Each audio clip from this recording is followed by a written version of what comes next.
Yeah, thank you everyone for tuning in to another episode of Us Talks. We are extremely excited to be joined by Raoul Pal this week. Raoul, thank you so much for joining us.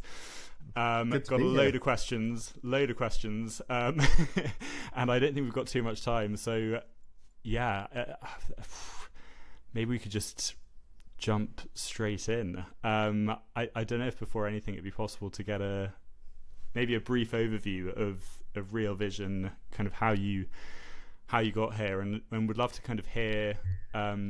It sounds like a kind of.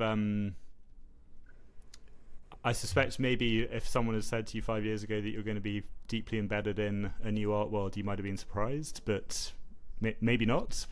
Yeah, we'd love to kind of hear an overview. Yeah, of the so journey. Obviously my background was finance and global macros, working for Goldman Sachs and running hedge funds and all of that stuff. And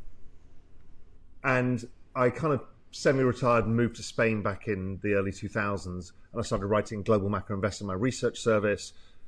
And as part of that, and that's subscribed to by the world's biggest hedge funds, family offices, sovereign wealth funds, that kind of stuff.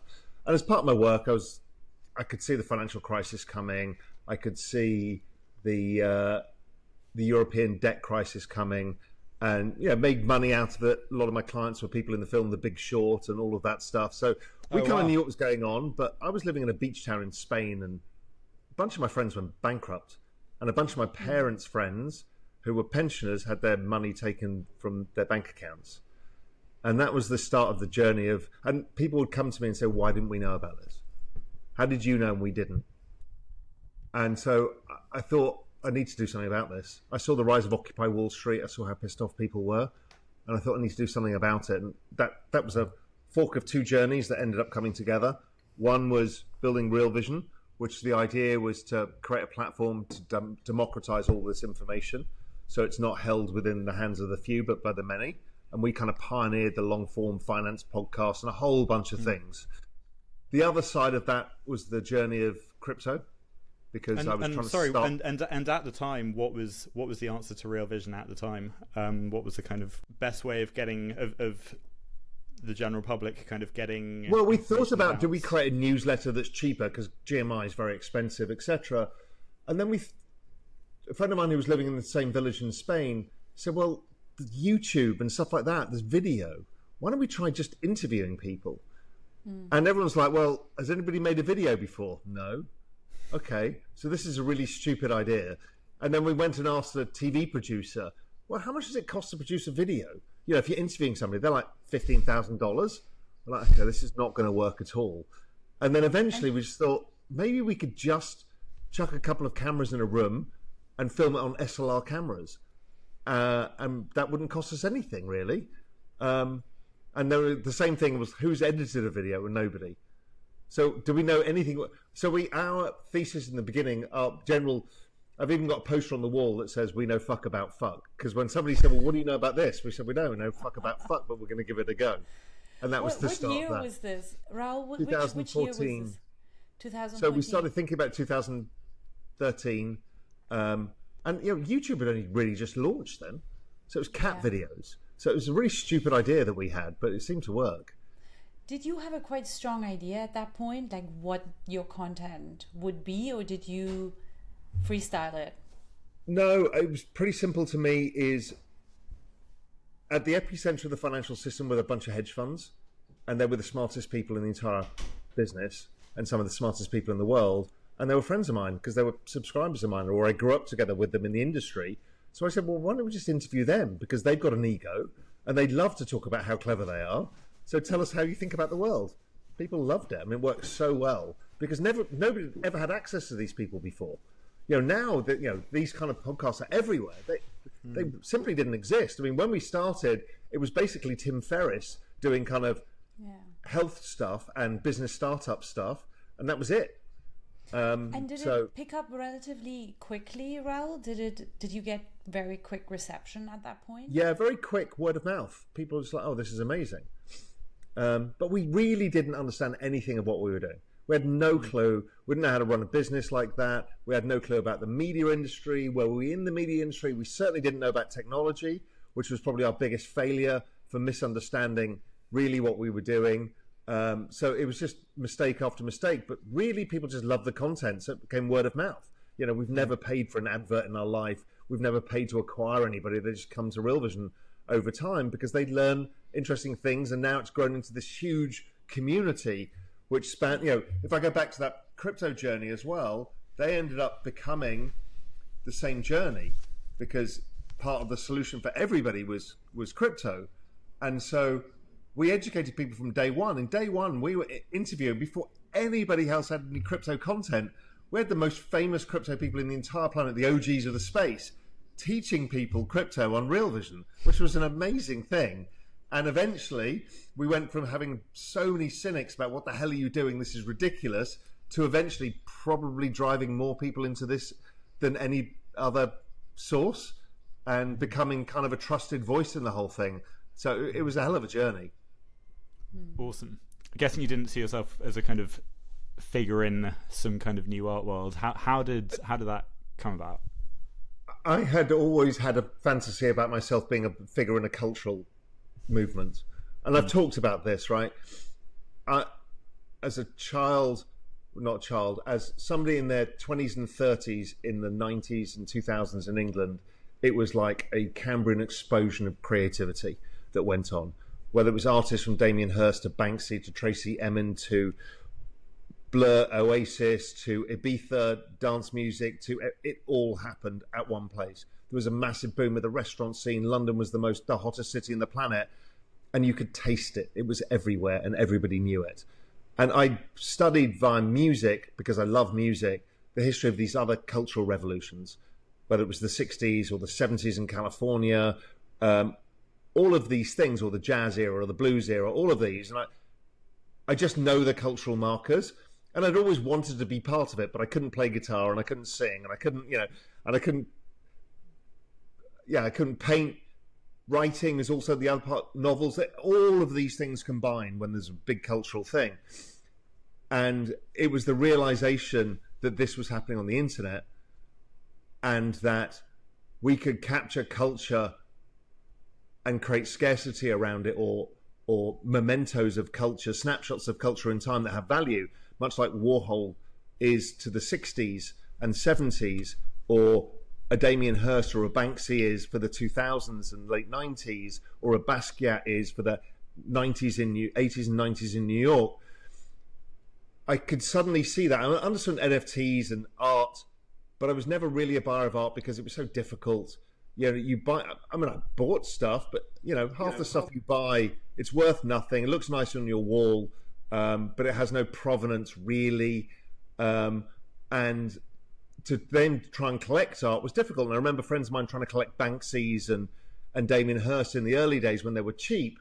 And then it became impossible. And then it's run by these auction houses. And then it was run by the galleries. And you try and go into a gallery and it's like, you feel really stupid because you have to ask, what's the price? And it's like, oh, well, I can't afford that. And then, you know, there's just everything about it was horrible.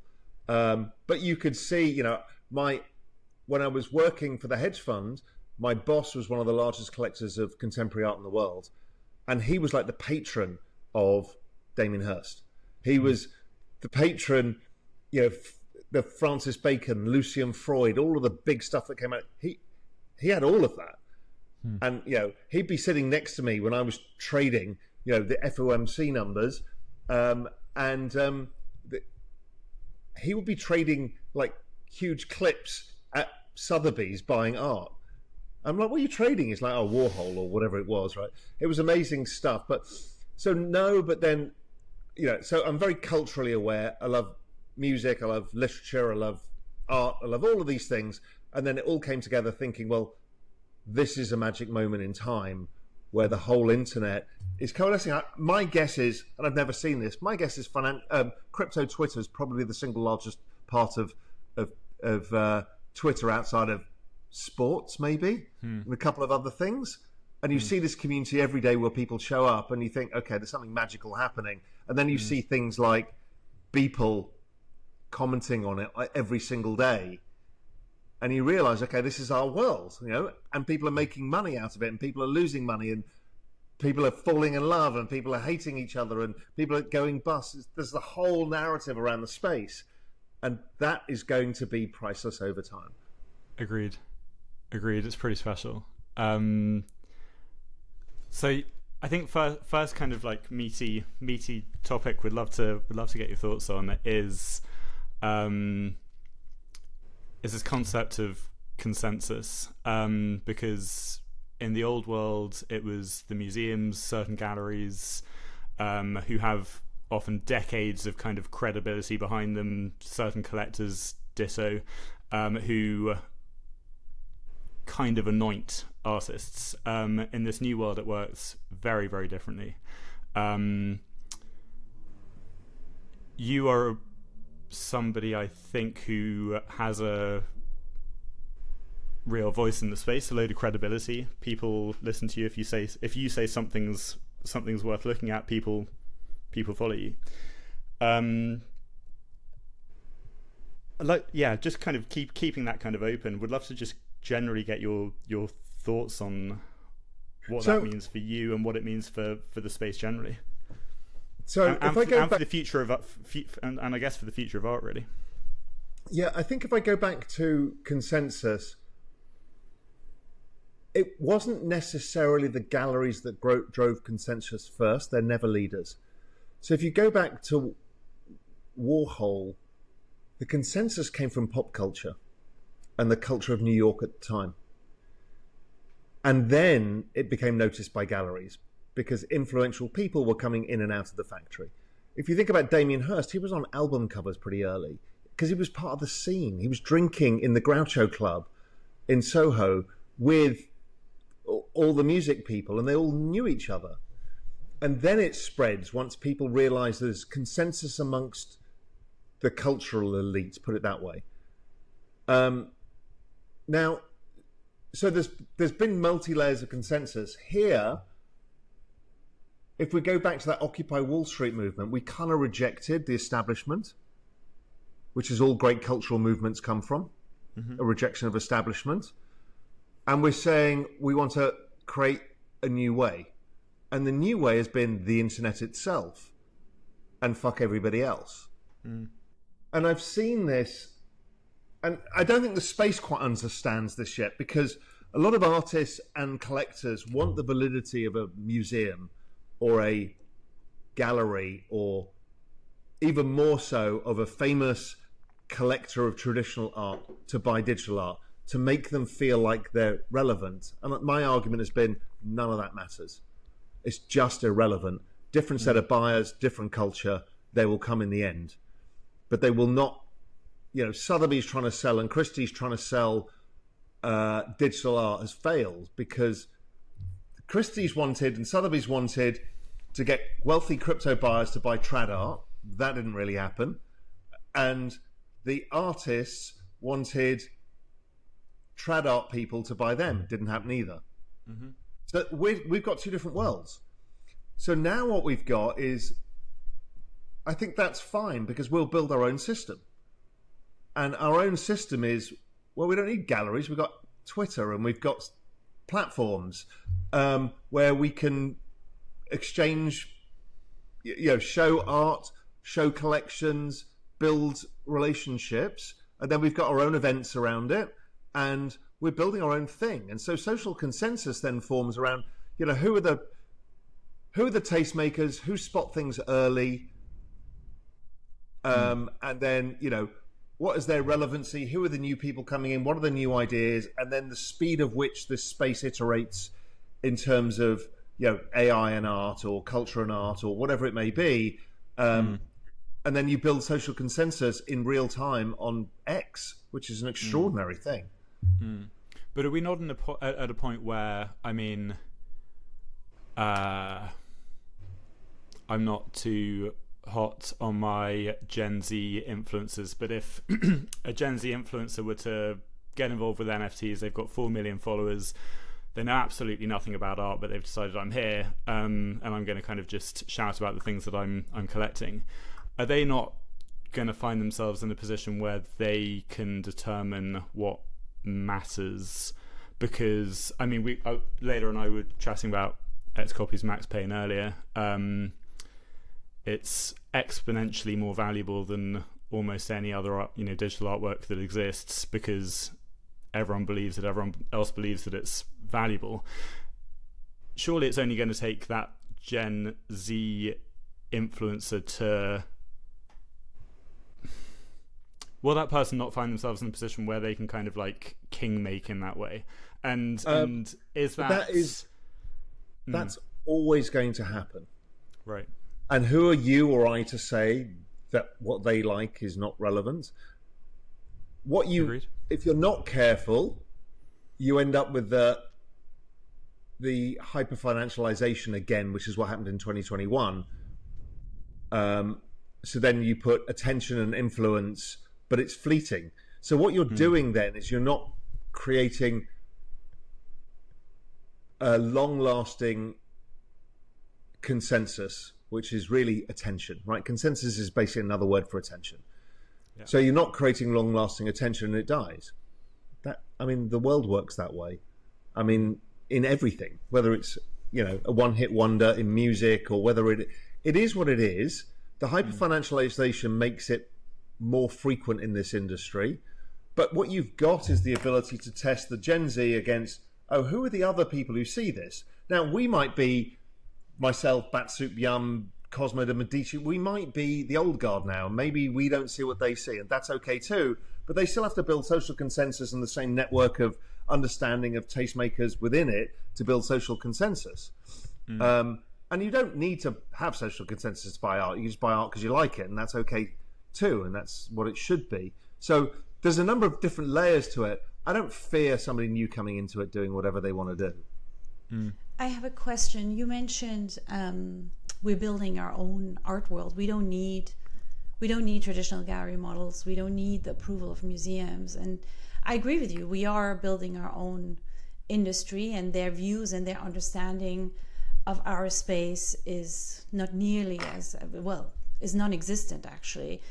Do you think there is a problem though if our consensus is very much built on the value of the works, and if you don't have so museums don't have any profit involved, and that's why their views perhaps are a lot more non-biased? Do you think that's a problem that in our industry that can't exist? So because find me a museum who's bought art for nothing. They don't. They buy it once it has value, because it's now considered a important piece of history that must be maintained. So the financialization of art has always been and has always existed. And what happens is social consensus and attention, which is the top of the tree of everything, creates value. And therefore, value and attention, the value is generally a good way of measuring attention. So if you're a museum, you will buy things of value because they come with long-standing attention. I don't think that's true. I've certainly acquired works that had no value, and then they became valuable afterwards. So do you mean at Tate? That's always true. Yeah. In fact, I was just talking to someone about this recently, about an artist that was completely overlooked in the 80s, and the museum felt like there was a gap in the collection, so they had to acquire it, and it didn't have any value, and she didn't have any market, but now she's got a huge market. That's Lubina Himid. So I don't think that's always true. I think you're right. Sometimes it is that way around, where the artist garners a lot of attention and that has value, and then the museum feels like, okay, that needs to go into our canon of art history. But it's not always the case. I mean, museums really do their research and legwork to make sure that, it's sometimes cultural significance. It's not always financial significance. And I'm not saying what but you're the saying moment you do it, it suddenly creates value, and that artist becomes valuable. True. And the museum is now made money on its balance sheet because everything is financialized. I'm sorry. I agree. I get it. What was great was Tate Modern was super quick and early with Damien Hirst, Tracy M, and that whole school of British artists. They've been unbelievably slow with crypto. I mean, astonishing. They're still slow. They're not doing it. What is so astonishing is that XCOPY now probably sells more art in a year in secondary and primary than Damien Hirst, and nobody in the UK even knows about it. And the Tate Modern has not even opened the doors to this medium yet. It's insane. There was this ArtNet post that you shared yesterday, Layla, about top 10 selling American artists, and I mean, to be fair, actually, Lava Labs are Canadian, but they should have been on there. I guess my question is, Raoul, is that I guess culture. So I guess my question is the value. It's really tricky if an artist doesn't have a chance to garner attention from anywhere else if there isn't any. If there isn't any financial incentive, if you know what I mean. So if we take the example of Lubaina Himid, who didn't have a market in her 80s, if there wasn't a big establishment getting behind it and making it more, bringing to everyone's attention that this artist matters, then she wouldn't be where she is right now. And is that possible in our industry? That's what my question is. Do you think there is that kind of drive amongst our collectors?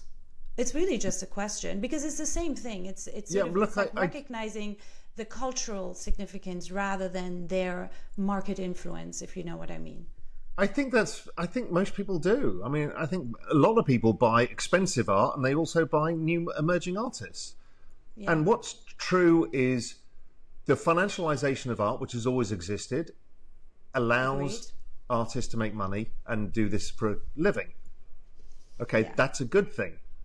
That most artists don't get attention is difficult, because artists feel miserable, because be the same with a pop band. There are millions of people who try and start a band or write music and it never goes anywhere, or write books.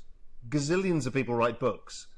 99.999% don't sell a single copy. So, but it's still financialized, because you need a publisher, and then eventually you might sell a few books, you still might not. So I don't worry about that. I see see collectors supporting emerging artists in the space. I think they're pretty quick at understanding cultural shifts and what's happening. So, the movement towards not just the old school generative, but really at the high end technical stuff that's going on now. None of that was valuable. People just write, this is a moment in time that is super interesting because we're breaking new boundaries. So I don't really have an issue. I do think that because this is all on the internet, everybody has a chance. You can be an artist from Ethiopia, your trader, or you can be an artist from London who's anonymous, or you can be an artist from anywhere in the world, and you stand an equal chance of showing your art and creating value from your art, or even, if you're really lucky, earning a living for your art. That's a complete shift. And, I'm sorry, 99.9% of artists won't sell anything. But at least they can produce art and show it, which 99% of them couldn't do anyway. What do? Show at their local village fair and hope that somebody, because they can't get into a gallery. We don't have that issue. You just have to be out there creating a community around what you're doing. So it is very egalitarian, but the egalitarian methodology doesn't mean that everybody sells art. Yeah. How do you think about what to collect yourself then? Are you kind of trying to find things that are maybe going to be significant one day, purely things that resonate with you? Is there do you not think about it much? Yeah, I don't think about it. I have a very core thesis. My core thesis is a barbell strategy.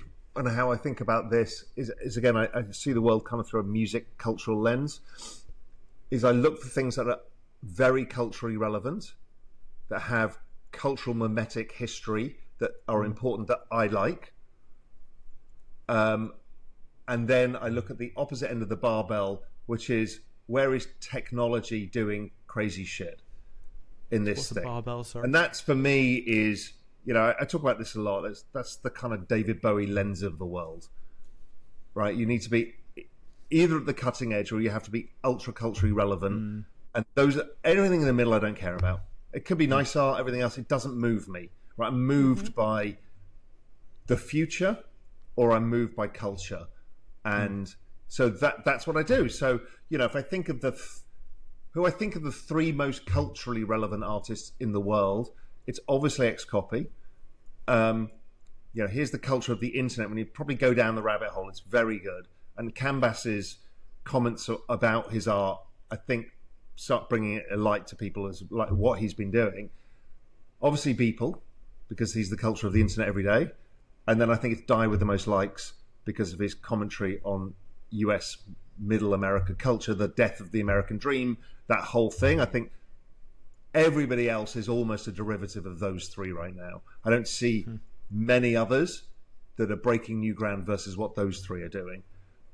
On the other extreme end of the spectrum, I think Kim Asendorf killed it with pixel decks. I mean, the complexity and the beauty and the futurism of that, where every pixel is a token, is a commentary on the internet world that we live in, and that every pixel therefore has a value. And this is clever stuff, and we're seeing a lot of that stuff. Whether it's the more contemporary it is, the weirder it is. And then we've got, I bought that Carbon piece recently, Hypnos, which is like the clash of the two. It's culture because it's memes, but it's technology, and it's laser projected onto the ancient head of Hypnos. It's like, I love that stuff. It needs to be weird. It needs to be different, both on the culture side and this side. I'm just not a pop music guy.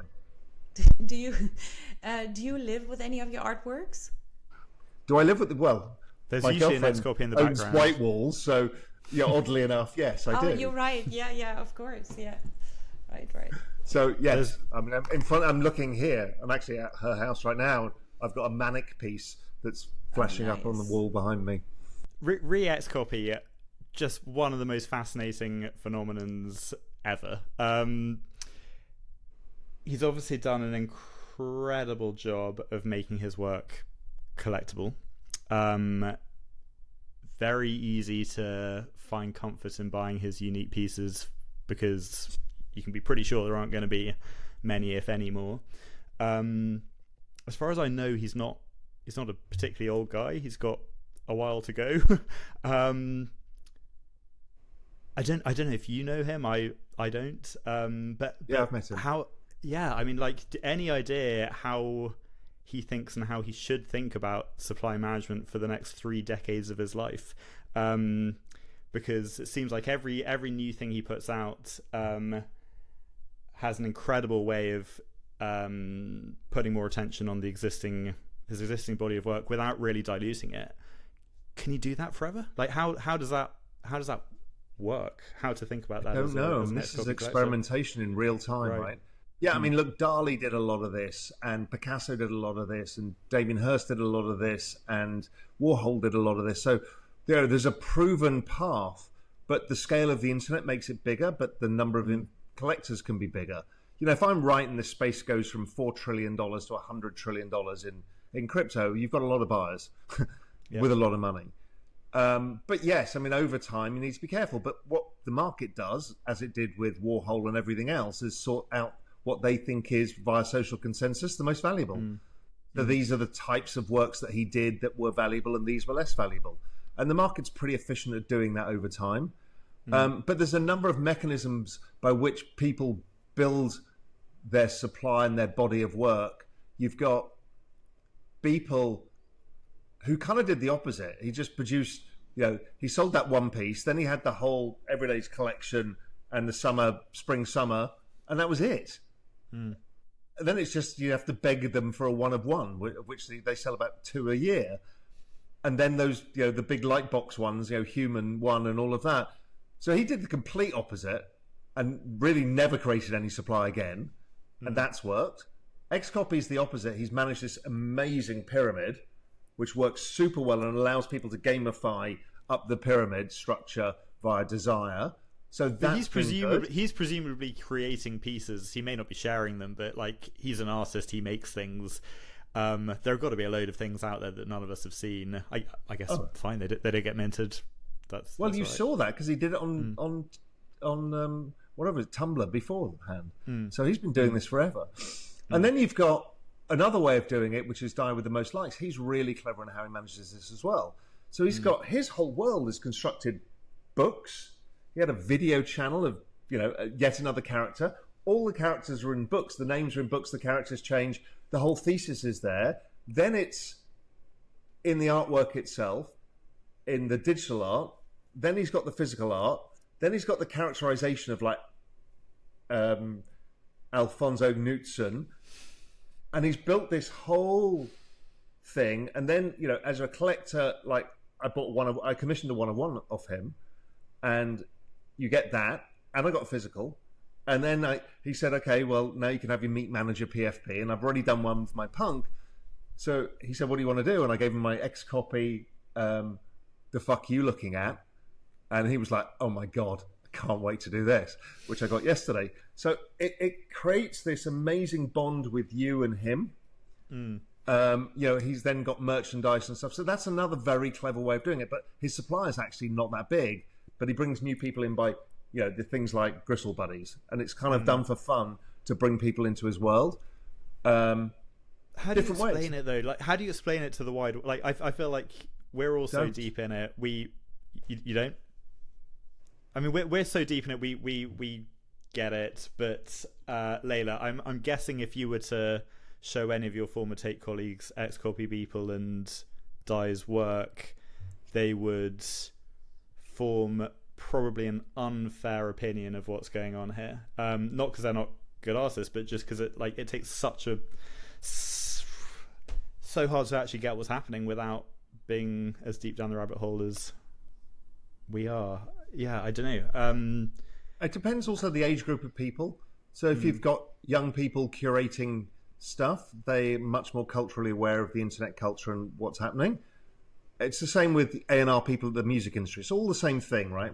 They're all the same thing. It's like, how do we discover culture that's going to hit? An A&R person, an old A&R person who'd signed a bunch of 70s rock bands would never have seen dance music come. Right? They just didn't get it. Some did, but generally don't. But what happens is it's young people because they're going out. They figure they see this new movement. They go back and they're working as an A&R person. They start begging to get this new person up. It's all the same process. I think it's a very natural thing, is you're not supposed to get it until you do. And that's part of the joy of the whole thing, is going, I have no idea what this is all about. And I do that with even tons of artists in this space. I'm like, I just don't get it at all. I don't get it, but somehow I'm interested. Yeah, that's right. Or what am I missing? Somehow I want to know more and I want to be involved. Yeah. And I honestly do think that museums over time, it's their job to catalogue culture and history, and so they will come. And just because, but I don't think that means that it requires validation, because in the end, the culture will exist forever on the internet. It just won't. It doesn't go away anymore. So it's always catalogued. I was talking about this with an artist recently, where we were saying exactly that the history of art will be made by the people, because they're the ones that are going to continue the storytelling around it. And I guess that's exactly what you're saying. Yeah. And, the museums will have to adapt anyway. We're seeing, there's very few. I mean, Toledo, sure, but it's still a small part. MoMA have done, with Rafiq, but really it's still minuscule. I think they really have trouble keeping up with it. It's very fast moving. And it's hard to keep up with it. And also they were not ready for the collapse of attention on contemporary art market. They were not ready for that. And what happened is, when you go through a demographic shift, there's a whole bunch of baby boomers and late Gen Xers, particularly the baby boomers, who own a ton of contemporary art based around the art movements of the time. And really, in the end, the selection is going to be only a few artists are important. And what happens is the rest of it collapses in value because there's no buyer. And what we've seen is a collapse of attention in the contemporary art market because we're going through a change of narrative shift. And I think Rafiq was the first understanding of, we've captured more attention from this single piece of art than in the history of MoMA. Yeah. And they're still struggling with it because they still think, well, it needs to be more physical, and we don't really understand the digital element. And, Rafiq, because you've got this massive box screen and it feels 3D because it's so digitally native. It's kind of hard. Even when I was at Toledo the other day, I mean, 70% of the display was fixed image, not on screen. I'm like, but this is digital art. How can you have a bunch of screen prints of punks? That's insane. It's just pixel art. They came from computer games, and you're putting them on screens, on screen printing. Well, on that note, though, this idea of onboarding, I mean, we think about that all the time. We constantly think about like widening our audience, our collector base, both. I mean, we were speaking about this earlier with Jamie. You're kind of incredible. I mean, we've spoken to so many people who have via you entered the, our space or the crypto space. And how do you explain that to people? How do you get them interested? Well, especially as you're an investing, your channel's about investing. But you're obviously so passionate about the art side of things. Like, I don't know. Honestly, it's tricky kind of saying to friends, don't buy as an investment, buy because you like it. But actually, everyone gets going because they think they might make a buck off it. I mean, it depends who you're trying to convert and for what. So I spend an inordinate amount of time speaking to people who I think should own a digital art collection that don't. And your former boss? My former boss, and he's like, Raoul, I kind of get it, but not fully. He's 62 or something, 63, 62. He's like, listen, I've done this before. He goes, I was at every bloody drinks party with Damien Hirst. I had to do all of this. I had to buy his art in a bad time. I put in all the effort, and he's made $1 billion, $2 billion bucks out of art alone. He's like, I've done this. I'm not going to do it again. And I spoke to quite a few of these big guys, and they're like, I'm not going to do this again. Alan Howard has come because, he had a big Impressionist art collection. Alan really saw this trend, but he was also jealous of the fact that the others had made a lot of money in other stuff. And so there's very few of those coming, but I spend a lot of time with the people in crypto and technology. There's a lot of billionaires in crypto who don't own a single. Brian Armstrong doesn't own a punk. I mean, are you fucking kidding me? Is it so? His old, is it now his old profile pic? That was a fake, wasn't it? Yeah, it's a fake. Right. I've been speaking to a lot of very well-known people on this, and the first thing they get. So let's say I get their interest. I'm like, you at least need to own a punk. If not, you don't exist. You're just not even part of this space. And they're like, I get it. And then it's sticker shock. I'm like, really? You're a multi-billionaire and you're worried about 300 grand for a punk? Okay, you need to get through that. And and then the big issue arrives. Okay, I get it. How do I do this? Oh, well, you need to set up a MetaMask and you need to do this. And it's like, no, not going to do any of this stuff. Right, and that's when you realize the problem we actually face is if you want serious collectors who really want to build in big and important collections and want to buy the top end of the art market, there is no way for them to do it. It's way too hard. Mickey managed to do it, and he had to employ people to do it. Alan had to do it. He had to employ people to do this thing, right? So suddenly that's a big thing is, A, you need to go and understand this space. B, you need to employ 2 or 3 people to do this to you. And so, okay, how do we make that easier? Well, I think curation is going to be a big part where you've got, and that happens in the traditional art market. People say, fine, can you put together a collection? These are my kind of things. You educate them, you take them on the journey, but you make it easy. You set up the Fireblocks, multi-sig storage, and you set up how to display it and all of the stuff and how to buy it and take the pain away. NFT funds, I think, something that I'm looking deeply into is another way, because I think it'll just bring people in first to investing and then to the culture and the understanding. But it is a really hard journey, and I hadn't realised that. And I wrote that whole long Twitter thread, and Jamie, we met about this as well. It's like it is an awful experience. Do you think people can really get it without being on Twitter and in the chats though? Like, can someone who's totally disconnected from it actually feel the value of owning a whatever? Not yet. But if you go to you happen to be in Silicon Valley and you're a tech guy and you happen to go to a party at Mickey's house, and before you see, or you stop by the Node and you see, you will start thinking about it.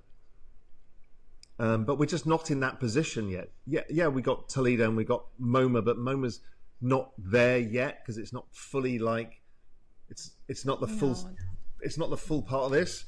Toledo's done a better job with that. It's almost not intimate enough, MoMA. No, I don't. No, and it's not really identified as a cultural art movement. It's like, here's an amazing piece of this digital thing that moves, which is they haven't done it. And I've been speaking to people who are working on that. And they will get there, because there is this lovely storyline of CryptoPunks and XCOPY, that how early this all was and where it came from. And Alan Howard told the story at Toledo, how this is just computer art moving into a different format, and then it all makes sense to you. So we will get there, but right now there's still not enough important people displaying it that builds that consensus of those people. Why do I care about rich people buying art? Because basically none of us can afford any of that fucking stuff anyway. I mean, try and buy an XCOPY 1 of 1, right? Forget it. Right? Try and buy any of the important pieces. They're simply impossible to buy. And they're going to trade at like 5 million, 10 million, 20 million, 50 million. That's how it goes. So that's good. And the reason it's good is we don't have access to that stuff anyway. So it's all going to be taken up. And what happens is the next tier. And that lifts up everybody, and it lifts up and it lifts up, and it creates value. And it creates demand. And that's how it works. How do you think about how to offer investment advice, re-art on your show? Because I'm as long-term optimistic as you are, but I'd still be terrified about suggesting anyone buys digital art. I'm not terrified by that. You explain what it is, and there's a risk to everything. But what you're saying is, we've seen this playbook with internet stocks. We've seen the playbook with cryptocurrencies. Is some have Lindy effects and are proven to capture attention for a long enough period of time that they create value, right? As Meltem Demirors says, we memed a $2 trillion asset into existence, and that was Bitcoin. We memed the damn thing, right? It has no value, zero value, but we memed it. And if we can do that, we can meme $100 million XCOPY into existence. And it's social consensus, which goes back to the whole conversation. It's all about social consensus, which is basically another word for attention that is persistent, and we need persistent attention. So, I don't worry about telling people now to buy, if you want to dabble, then it's like saying to somebody, well, buy some Bitcoin. It's like, buy an XCOPY. It's not that difficult.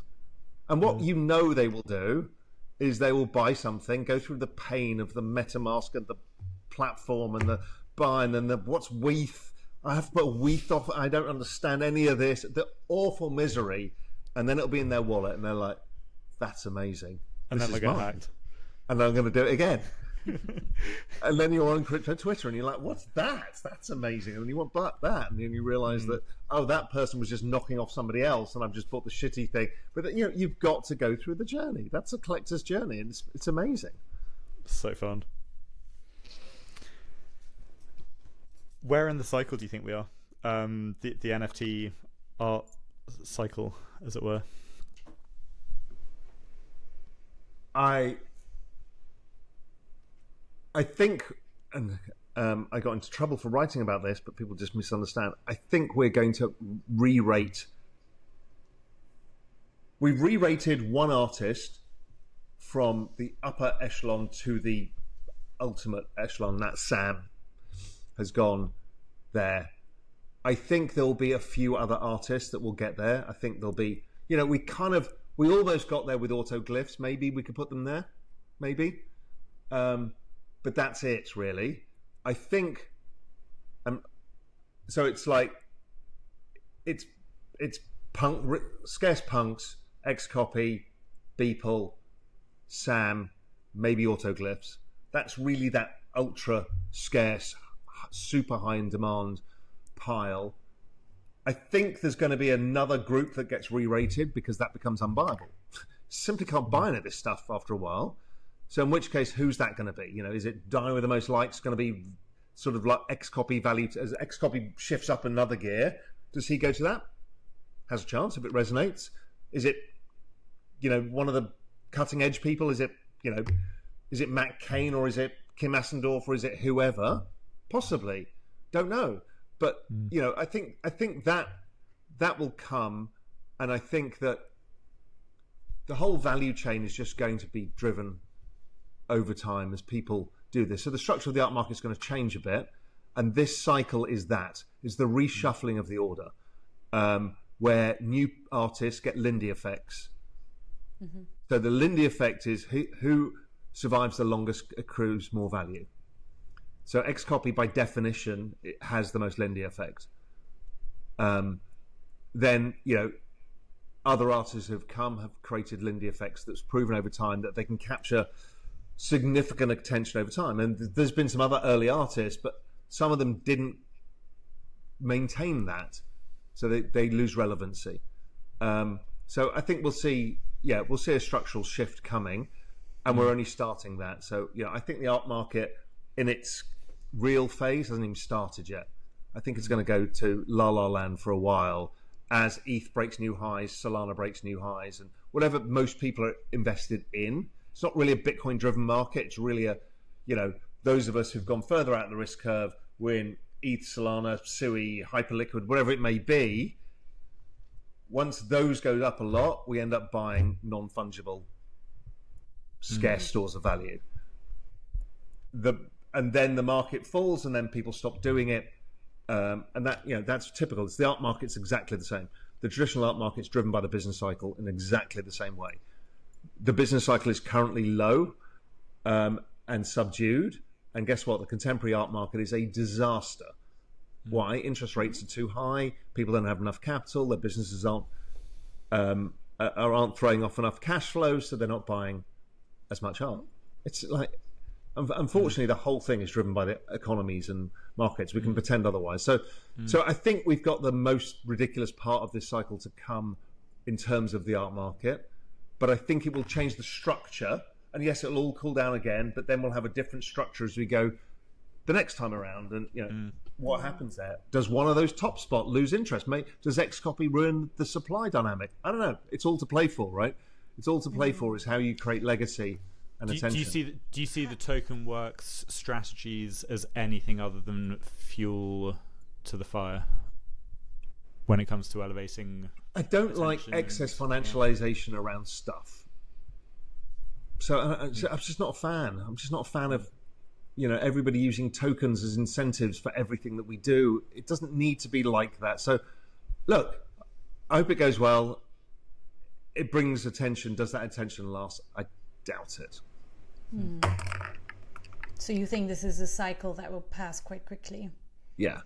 Now, out of this, is there a mechanism for an art collecting fund that is like a DeFi art fund? Yeah, that's not this cycle. But somewhere the experimentation is always the signal. Why is it not this cycle? We'll probably run out of time before somebody builds that. Right. Or if not, the art market will fall apart before it really establishes. But if you can think about an automated fund that buys art based on social consensus metrics on-chain and off-chain using social media and AI, and it does it and buys and sells art when they see attention is falling, no different than it would be with stocks. Well, that's a very interesting version of what we're seeing with this. And it will happen without question. We will have automated funds of which we can then buy the token. We've got another issue, is all of the bloody DAOs are trading at a discount to NAV. So they've been a disaster, really, for DAO token holders. So we need to figure that whole mess out as well. Fine, we're all in the Doom DAO for status, but we're not in it for the, is the token going to go up? Because they're just dislocated, because you've got illiquid asset, liquid token. It's always a nightmare. So the fact that the protocols are going to hang around forever isn't going to be a perpetual attention driver in at least a tiny way. I don't know. Attention is so short in this space. If it's driven by speculation, right? Speculative attention is super fleeting, and it's the one you could need. It's the most attractive to people who are on the internet. It's like, oh my god, they're making all this money. It's the least attractive to invest in. And if we care about the growth of the art space, hyper speculation is not the answer. Do you struggle with it as a kind of entrepreneur in the space? I mean, there's always the next shiny new thing. It's the Brian Armstrongs, the people like yourself who just do something incredibly well for a long time that end up building something great. But yeah, do you ever struggle with the distraction? It's the temptation to. It's the figuring out what is signal and what is noise. Right, and that's the hard thing to figure out. And I think in a lot of this, what's going on in the crypto market, stuff like Pump.Fun and a lot of this stuff is showing instant capital formation by the people for the people. Okay, that's a big concept that doesn't have to be about financializing a meme. That's okay too. I mean, art is financializing a meme. But it's a different way. But it's like, okay, what signal can I take from that to build into real vision for people? Well, that sounds to me like crowdsource asset management, where you don't have the middlemen. Okay, that plays into the bigger secular theme. Okay, now that's interesting. So I try and step back when I see all these things and not look at the shiny thing, but say, what is it telling me? Like what we've just gone through that conversation with, what are these NFT buying mechanisms telling us? They're telling us something interesting. I'm trying to figure out what it is, but it kind of tells me that there is art funds that can be formed that create something really interesting. Okay, that might be interesting. Could be something else. So it is hard. The hardest bloody thing to deal with is AI.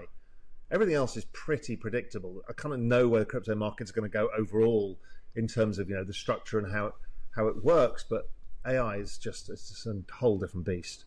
How are you thinking about that? You're collecting your business? Well,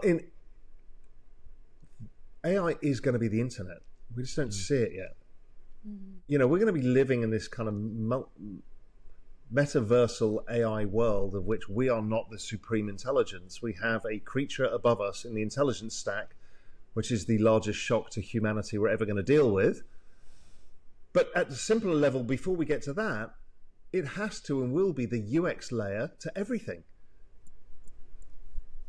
Also, what does it mean about moats around a business when somebody can copy your website or your platform in literally 3 minutes? Okay, so then to me it becomes about, okay, well, community is the most important thing of all. Because you can copy my product, but you can't take my community easily. And then we've seen tokenization tries to do that by, hey, I'll pay you shiny money.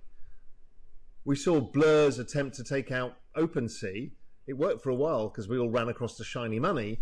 But then when nothing happened, people went back and then dispersed. So, yeah, it's a lot. But AI is going to change all of our business models. But also it's just bloody hard because it's moving so fast. So if you make video, you do this today, literally in a year's time, you won't even be filming. You just be, hey, Raoul, can I have your avatar token so I can permission it into my AI and we'll just have the interview done? Like that's literally a year away. Yeah. Do you think? Yes. Or 2 years at the most. I mean, I've got the Raoul bot on Real Vision, which is trained on all of my content, and you talk to it, and it's my voice. And I've been working hard with others to try and get the video version. And the video version is you talking to me like this. People don't understand that. They say, hey, that's cool. No. That's the end of the media model of one-to-many. Everything is a one-to-one experience. Every Netflix show will be your own version of it. We're just seeing Sora 2 come out today. It will be like games where you can go different paths and the world renders around you. Well, Netflix will be that. So you will see an entirely different series than I will. And then we'll have to come together and have shared communal things. And you look at Oasis being live touring the world. That was a common humanity coming together to experience a piece of culture. And humans being humans. So it's all changing. It's crazy, isn't it? You think, what does it do to our as you were saying, human connection and joint experiences? Well, it makes it the most important thing. It becomes upstream of everything, right? If you think of if you see the world through the lens of attention, where does AI attention stack against human attention? Well, some people will find it easier to have AI attention. We're seeing the rise of AI friends. We'll see the rise of AI children, AI lovers. So what do you mean by easier to have AI attention? Because humans are difficult. A fucking nightmare. You fall out with each other, you make a mess, you don't like what they... All of that stuff goes away. And that's weird. But also at the other end, what's upstream of everything? Of every single thing in human existence is love. That is the single purest form of attention because it's one-to-one, persistent and deep. And we gravitate towards that as humans. That's basically what drives us as humans. And so that's not going away. In fact, it becomes more important. It becomes more important, the human interaction, human shared experiences. Because we live our whole lives. Here we are. I mean, Jamie, you and I are in Dallas. We don't even know that. It's ridiculous, right? And Leila, you're in Brighton. And here we are around the world having this conversation in pixel form. This is not me. This is not you. We're in pixels. We're pretty sure we're speaking to actual you, but we might not be. We might not be. Yes. You're very well trained AI. You may have no legs. You know, it's like this weird world. And in the end, hanging out with actual people is important. Or having shared experiences. So if we're in a one-to-one world where every Netflix show is your own, what do you talk to your friend about? Hey, did you watch Below Deck last night? And it's all different. Well, that's weird. So we need to have shared experiences. Because if not, we don't have community, culture, anything. Yeah. I'm hoping that's where art comes in. Hopefully, I mean, I guess... That's my thesis. Yeah. That's my thesis. Yes, we will definitely have art that from an artist that you look at it, Leila, and I look at it, and it's entirely different for us. And okay, I get that, but art is exactly why it's, part of my thesis of the disruption of society is A, this is such a big moment in time. B, it's driving a lot of value as people make a lot of money out of this, so it drives value into art. But art is a measuring stone, a milestone, a capsule of all of this. And it allows us to make some sense of the world, to give us some stability, something. And so it becomes incredibly relevant in this world. Culture is incredibly relevant. Yes, it's good to catalogue the art history side, particularly when we're using the cutting edge of technologies, but anything that's cutting edge now will look stupid in 3 years, 5 years' time, 10 years' time, when all artists then are using holograms. Agreed. But the culture will not go because we will remember Beeple being on the internet every day. It's not going to go until our generation dies off. And we remember talking about it and discussing it. And that stays more with you maybe than the image itself. Yeah. I mean, like we're Blondie and I are hosting an event at Marfa, and the poster that we did, because it's a really stupid event and it's fun, and Beeple's part of it was on his Beeple every day, just as a minuscule thing, and you could blow it up and see it. And it's like, right, I've won the internet today. I was in Beeple's piece. You've made history, as a matter of fact. What's the event? This is the Friday. It's called it's with Whitewall's Blondie's company, but it's called Raoul and Blondie do Marfa, and it's Nice. We have Alfonso Knudsen is the headline billing, and he's doing a karate exhibition. We have Beeple's robots. We have a giant Connect 4 competition as a battle of the brokers for the art brokers, sponsored by Gandhi, which I thought was suitable. We have a whole bunch of stupid shit. Amazing. And it's it's a lot of fun in this ridiculous town in the middle of nowhere in Texas. Have you been? You've been. I've not probably. been. I can't wait. I've never been. It's going to be my first time too. I'm so excited. Yeah, and so we've got this stupid. It's like the headline event, and there's no space, so we've got it's oversubscribed. So I don't know. It'll be chaotic. But what was in my head and Blondie's head for this was we want to mark this as a cultural moment in time. Mm-hmm. And we want people to remember these things, not for my ego or Raoul host an event. No, it was like we were all together and we were all there. And it's one of those marker stones, like me going to Oasis in the mid-90s and then me going to see them in New York a few weeks ago. It's just big moments in your life. It is pretty cool as well how small the space is. Everyone knows everyone to an extent. I feel like we're going to look back in a couple of decades' time, and it's going to. And that was always my I think we're all argument. My argument. It was at Ian Rogers' apartment. I think everyone's heard the story. I was just sitting around with all of these people. I'm like, does nobody realise that this never happens? Technologists, finance people, artists, fashion people. Sitting around a table talking about fucking pixel art. I'm like, there is something incredible here, and we're all 1 degree of separation from each other. That's insane. Doesn't happen. Yeah. Yeah, it definitely feels very special. And everybody being so passionate about it and just the drive to make this into something bigger, I think is pretty, incredible and inspiring. And most people I meet are just driven and live and breathe, to make this more than what it is already. Yeah, I totally agree. Raoul, thank you so much.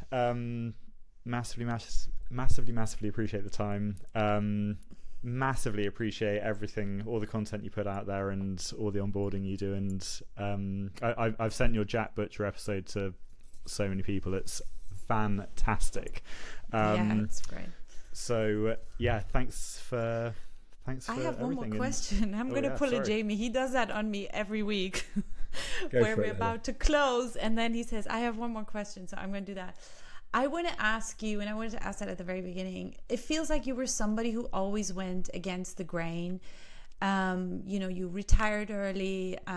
You probably thought this is all nonsense. You knew something else was going on. Like, what is it? What is that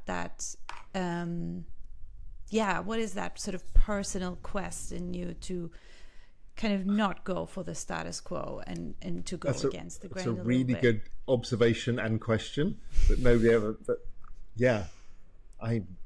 That's how I think. It's like it's my very being is not being a contrarian for the sake of being contrarian, but cutting my own path in a way that is not standard and asking the question of why is it done that way? Shall I have to stay at Goldman Sachs and become a partner and do this and do that? No. What am I doing this for? I'm doing it for quality of life. Well, if I want quality of life, I might as well move to Spain and do something different, and I've done it with everything. And part of it's a generational thing. Again, generation and culture is the big thing. I was young, in my early teens in late 70s, early 80s Britain. And we had mass immigration riots, race riots, a collapse of all of the industries, all of the manufacturing industries of the UK. We had massive job loss, an almost bankruptcy of the country, then a change of government, which everybody hated. Dire time in the UK. Dire. Sorry? It was a dire time in the UK. And guess what? The best music came out of that. And it was the music of rebellion, right? Yeah. It's when you see good art, rebellion. actually. good art came out of that Great time art, too. Yeah. but music was astonishing that came out of that. Punk came out of it. You know, all of the kind of new wave music, everything came out of that era. The blending of reggae and rock and punk all came out of that era. The Clash came out of that. It was all the same thing, but it was all about anger, violence, rebellion, and rejection. And so it's part of me. There was this weird part in the 80s where we actually just rebelled against the rebellion, and it was like I mark it as the Club Tropicana, Rio Duran Duran period, where suddenly we went, you know what, let's just stop being so fucking miserable and go and party. And that was the 80s. Suddenly came roaring in from the Club Tropicana moment where we could drink cocktails and meet girls and go on holiday, and it changed everything again. But yes, I've always looked for it because it appeals to me of like music that's come from that, which is like this whole fascination with David Bowie, who was always that, the chameleon who went against consensus. If it becomes too consensus, is boring for me. It's just not interesting. I thrive on change, and I thrive on living in the future, and so that thing just does it to me. And that digital art is exactly this. Cryptocurrency, when I got into it, was exactly that. You know, when I could have done a newsletter, I did a video thing, was exactly that. I mean, everything is exactly this. So it's a good spot. But my entire life is that. You know, people say, you know, what's the what best university you should go to? My answer is go traveling. You know, go to countries, and you know, people say, well, you know, I just want to go to Thailand with all my friends. I'm like, well, you're not going to learn anything because you're going to be around a bunch of other spoiled kids leaving university in Thailand. Go to India, spend 6 months traveling around India, and tell me how you've changed. You know, it's just I just try and do everything differently. Yeah, I feel most of us here have former colleagues who are all looking at us thinking, what on earth are you doing over there? Is that do you have former hedge fund clients just thinking like, what is the man? And doesn't that make you feel good? Yeah. I'm not the person who needs people to go, oh, you're amazing. You know, what makes me happy is when I've seen something and they haven't. And so it's not, so maybe that's still conceited because you think you're different and special, but what I don't need is to be doing the same thing as everybody else, because where's the interest? What's new to talk about? If you're all listening to Taylor Swift all day, you know, there's nothing wrong with Taylor Swift, but 1 billion people are talking about Taylor Swift. Where's your uniqueness? What makes you you? Yeah. Agree. Be yourself. Be yourself. Find your path. And don't be scared to be different, because no.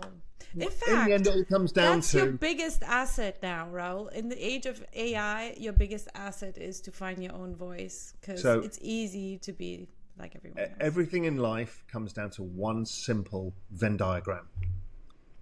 There's one circle that is your comfort zone, and there's another circle that doesn't overlap in the Venn diagram, which is where the magic happens. They never overlap. Live your life like that, and it changes everything.